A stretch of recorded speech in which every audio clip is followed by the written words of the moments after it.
Thank you, Chairwoman. The gentlelady from Michigan, Ms. Tlaib, is recognized. Thank you so much, Chairwoman. Thank you so much to all of you being here. I think this is so incredibly important. I know that in my community, we witnessed firsthand the radical backers of the former forever impeached president's attempt to prevent votes from being counted in one of the most beautiful, blackest cities in the country, the city of Detroit. But we all know it didn't stop there.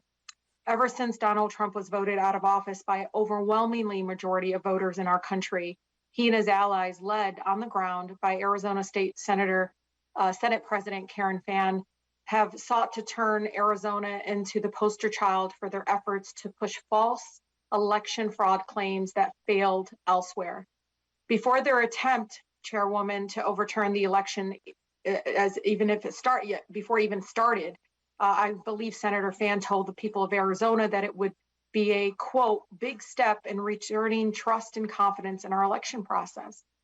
Again, when the report was released, she said, quote, this is not about Trump. This is not about overturning the election. But you all should know, but as early as December 2020, she bragged that she was working with Rudy Giuliani and the president to get, quote, forensic audit, which, you know, in Detroit, we call that voter suppression tactic, the so-called forensic audit in Arizona. Supervisor Gates, as you know, you're under oath, yes or no, do you believe this so-called audit was about restoring, quote, trust and confidence in our election process?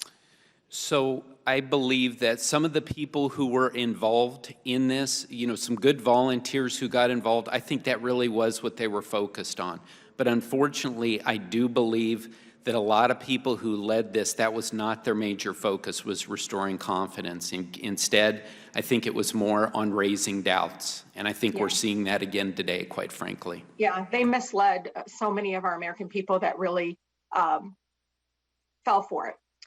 You know, Chairman Sellers, was it your impression that Senator Fann was willing to work with you to conduct a fair and impartial so-called audit of the votes in Maricopa County to help restore trust in the elections process, yes or no? Well, I can't give just a simple yes or no answer because I've known President Fann for a number of years, and she and I had a lot of private meetings to try to resolve some of the issues that were coming up.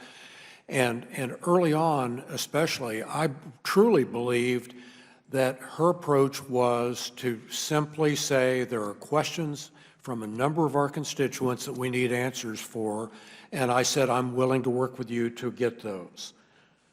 Well, we all know, although based on completely unreliable procedures, that Joe Biden actually won by more votes in Arizona than initially reported after it was done. Is that correct? Well, that's what the results from this. He won more votes. Is that correct? At the end, it showed that he won more votes than it was initially reported in Arizona. Is that correct? I can't verify the results that the Cyber Ninjas got in their report. Okay. Well, Secretary Bennett, is that correct? Yes, the hand count done by the audit increased. Hand count. Remember, not internet, y'all. Hand count. The hand count done by the audit reflected an increase in 350 votes as the margin Biden won in Maricopa County.